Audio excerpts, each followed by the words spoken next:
Hello everyone, my name is Mark Cutler. I'm an instructor in the Spanish department as well as in outdoor pursuits. I'm a complimentary house counselor in Birdhouse. I'm the parent of a recent graduate and of a current student, and I'm the director of Learning in the World and Academy Travel Opportunities. I and my office mate, Ms. Day, have been working very hard to support you, your families, and your program leaders in making possible the experiences that you're embarking on soon. I'm thrilled to see all of you off on amazing experiences all around the world. So let's get right to it. What in the world are we doing today? Well, thank you first for tuning into this video. You're here to receive important messages from my office and others who have a vested interest in your success in these programs. First, I'll share some remarks, and then my colleagues, Dr. Esty, Dr. Patel, and Mrs. Yole will share remarks for all of you as well. We'll have opportunities for you to reach out to us to ask questions or express other concerns. But first, we want you to know that whether you're traveling with Learning in the World, Performing in the World, or preseason athletics, we hope you'll find meaning in all of our messages so that you have a richer, more fruitful, and safe experience. Where in the world is everyone going this year? Where do you see yourself? Wherever you are right now, cheer when you see or hear where you will be in the world sometime this year. All around the U.S., California, Florida, North Carolina, Puerto Rico, Rhode Island, Texas, and Washington, D.C. Yay! The Caribbean and Latin America, Argentina, Bahamas, Ecuador, Mexico, and Peru. Yay! Europe, England, Estonia, Finland, France, Germany, Italy, Spain, Sweden, and Switzerland. Yay! Africa, Botswana, and Morocco. Yay! And Asia, China, Japan, and Taiwan. Yay! Let's take a moment to consider the Learning in the World vision and mission. While all travelers viewing this video may not see an immediate connection to the Learning in the World philosophy, I still encourage you all to take this with you as a frame of reference. First, the vision of Learning in the World is to ignite curiosity and inspire globally minded action anywhere in the world. And our mission is to prepare young people for engaged global citizenship through intercultural, place-based, and world-facing experiential learning opportunities.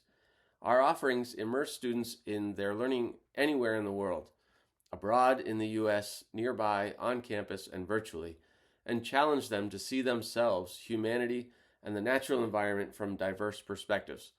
Thus, our students cultivate a deeper sense of empathy for others and acquire knowledge and skills that help them take action toward a more sustainable, just, and equitable world.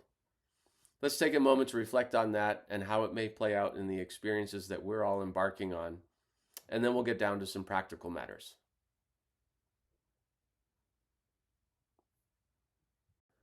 So what are you going to take with you on this experience? Your program leaders may have given you a packing list already. This may include physical items such as clothing, toiletries, books, gear, things like that you need in order to have a successful experience while you're traveling with your group. Don't take anything more than that, especially if it's contraband, unnecessary, completely impractical, bulky, whatever it is. Just understand that if your program leaders have told you to leave something at home, leave it at home. Only take the packing list items that they give you and nothing more. Take with you an open mind, a sense of curiosity and wonder. This will get you really far on your experience.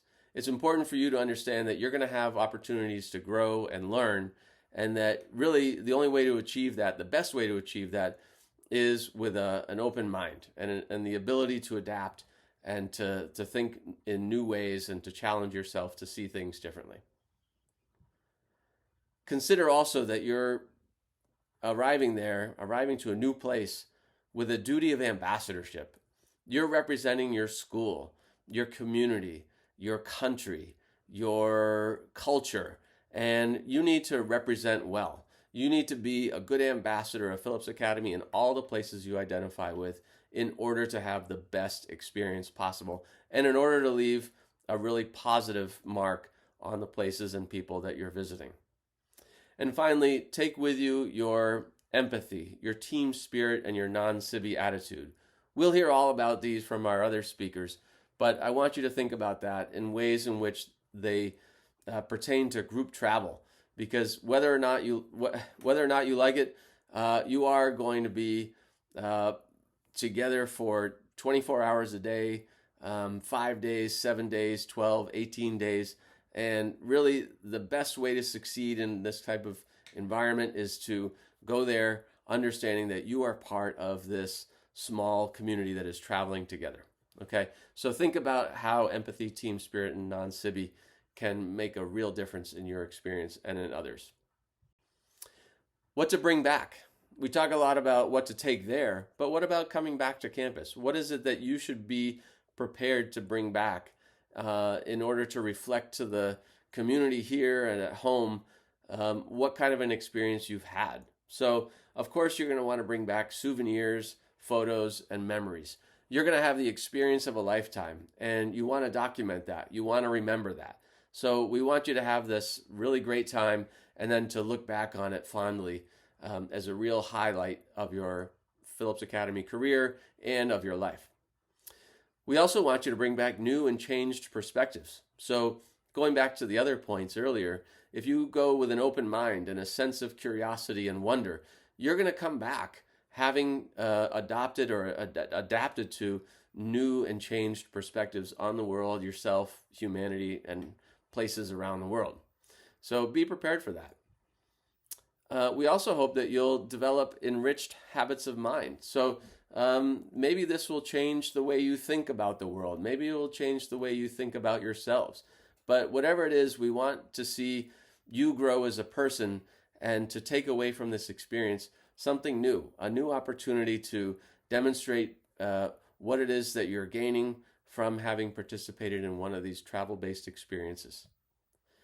And we also know that by living in community in a small, tight-knit group of travelers, we can build some really strong connections with people that we're just getting to know or people that we've known for a long time, as well as people we're meeting for the very first time in these new places that we're discovering.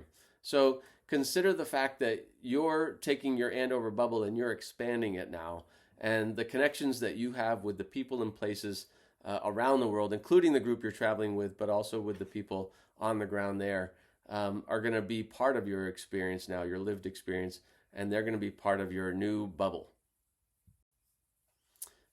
A few messages that I want to make sure that certain groups, as well as all of you, take away from this meeting.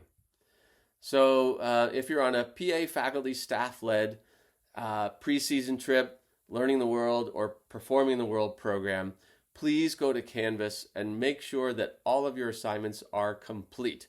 I'm also talking to the people in the affiliate programs, but all of you have to go to Canvas and make sure that everything has been submitted, that has been asked for, and that nothing is left undone. So when you're on one of these travel-based programs that PA faculty and staff lead, that includes uploading some forms. Those of you who are on domestic programs, you have up to Form 2B. Make sure that Form 2B is submitted there. If you're going on an international program, make sure that you also know that Form 3 is required. And Form 3 is something that we need on paper as well as in PDF as a backup on Canvas. So if you're on one of these programs that PA faculty and staff are leading, either domestically or internationally, just make sure that every exercise, every assignment on Canvas is complete and that you've uploaded every form. If you're on an affiliate program, just make sure that you confirm with me your placement in Learning the World and that you also are completing this video exercise right now. So make sure that in Canvas this video exercise gets the green light that you've completed it and that you're ready to go. And then for everyone, a big note of gratitude to all of you for taking part in these incredible experiences. I know these are going to be the experiences of a lifetime and that you're going to be talking about these forever, and these are going to be a really pivotal point in your careers here at Phillips Academy. So again, thank you for taking part in these experiences, and go off and have some fun.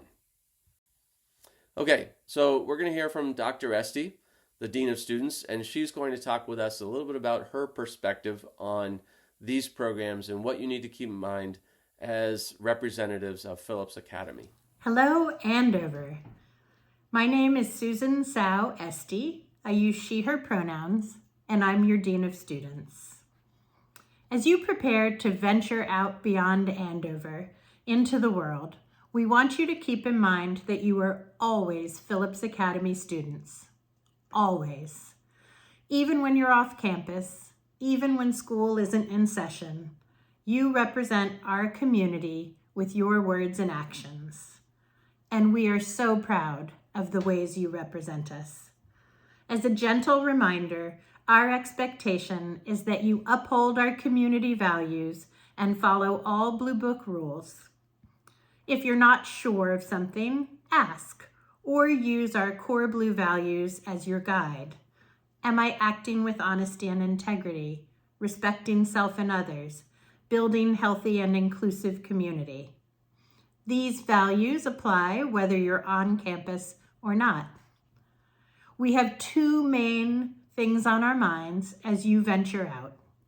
Safety first, full stop. And how important it is how you show up and interact with others. Be present. Be engaged. Leave places better than you find them. Lend a hand. Take time to notice how you and others are doing and offer support as needed. Talk to adults. Don't worry alone. And be that person who makes the experience positive for all. We wish you a wonderful trip. Have fun. From the Dean of Students Office. Thank you, Dr. Esty. We're going to shift our attention now to our medical director, Dr. Patel, who will talk with you about health and safety while traveling.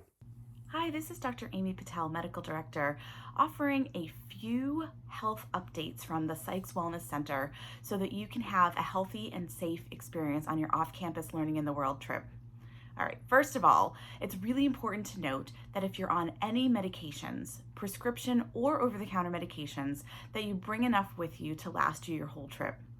There may not be an opportunity to stop at a store to be able to get any medications, or they might not have the exact medications that you need wherever you're traveling to. Please make sure to bring any medications with you in the original container. Make sure that they're not expired.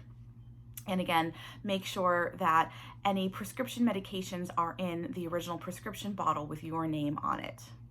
If you have any potentially life-threatening allergies and are prescribed an epinephrine autoinjector, please bring 2 of your epinephrine autoinjectors with you. Keep one with you at all times and give the other one to your chaperone to keep with them at all times.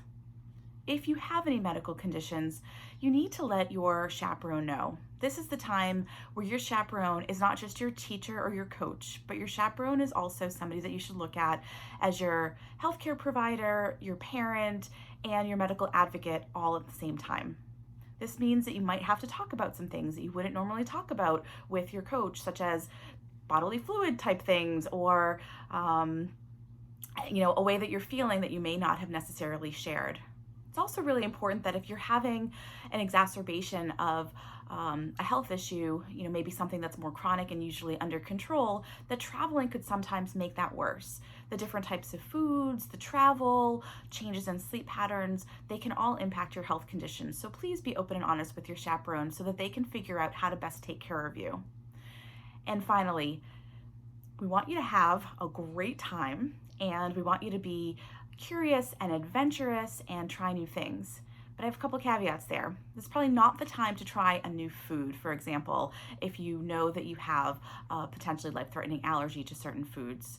Just remember that you are responsible for looking into ingredients. If you need help, let your chaperone know, and they can help figure out what ingredients are in any particular food items. And if you can follow all of these simple guidelines, I know that you'll have a healthy and safe experience. And I'm really excited to hear about all of your stories when you get back. Thanks. Bye. Thank you, Dr. Patel, for enlightening us on how to put health and safety first while we're traveling.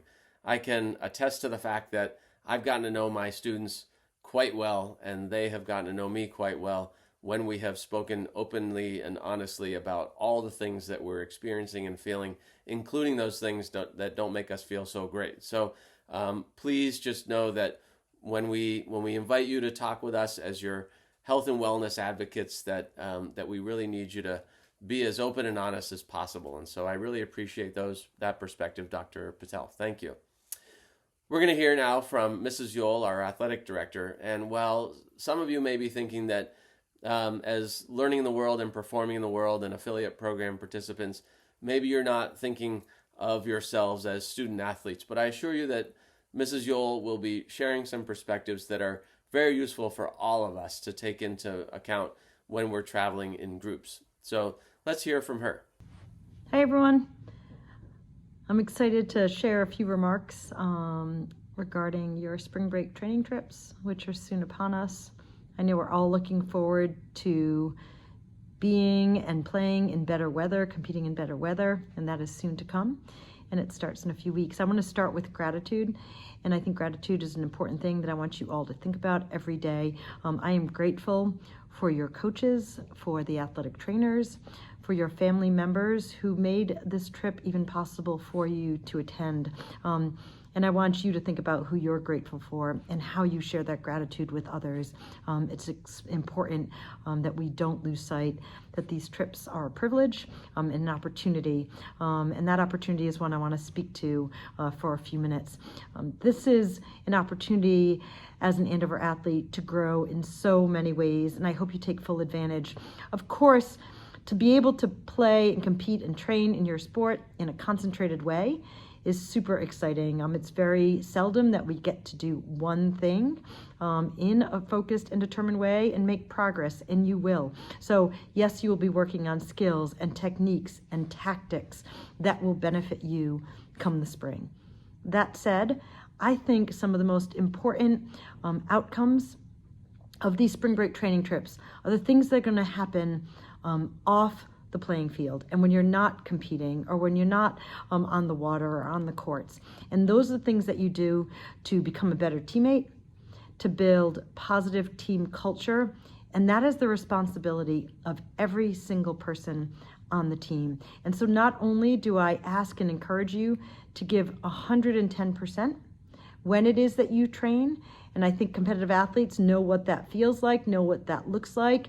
But as importantly, I want you to think about what does 110% look like as a teammate every single day? How do you build positive culture? Because I assure you, the focus that is spent on equal measure, bettering yourself as a teammate, a supportive teammate, an encouraging teammate, and as well as thinking about how do you positively impact culture of your program.